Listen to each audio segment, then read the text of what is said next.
Welcome to my Wednesday ramblings.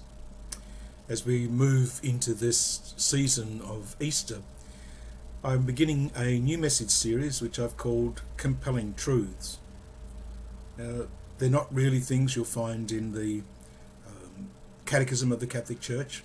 You probably won't find them listed anywhere in a book on theology.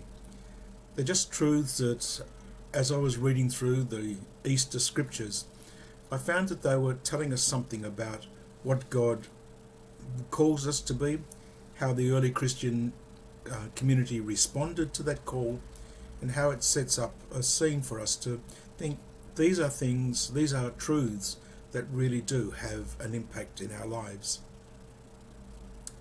This Sunday is also Divine Mercy Sunday, so obviously one of the truths that is presented to us in not so much the scriptures but in the message of the Sunday is that the mercy of God for each one of us is in a mercy in abundance, a reminder to us of how God works in our lives and in our world.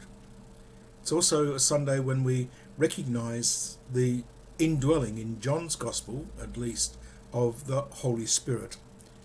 Jesus tells his disciples, receive the Holy Spirit. And then he reminds us, those whose sins you forgive, they are forgiven. Those whose sins you retain, they are retained. And so we have this sense of healing, the sense of forgiveness, the sense of the mercy of God's love.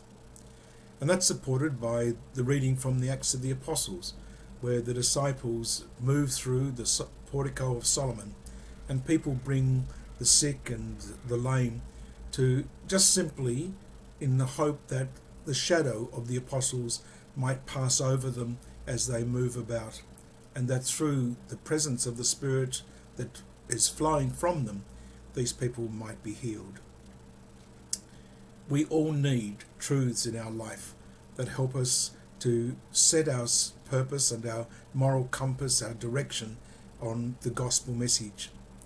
So often in our world today, people look for truth, but it's my truth or your truth. They don't look for compelling truths that place and have a place in our society that lead us to something more.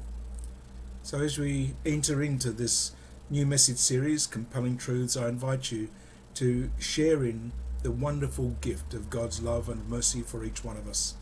And as we make this journey through our Eastertide, that we may grow in our knowledge and understanding of God's love for us, and what these truths can really help, how these truths can really help us to know God's presence.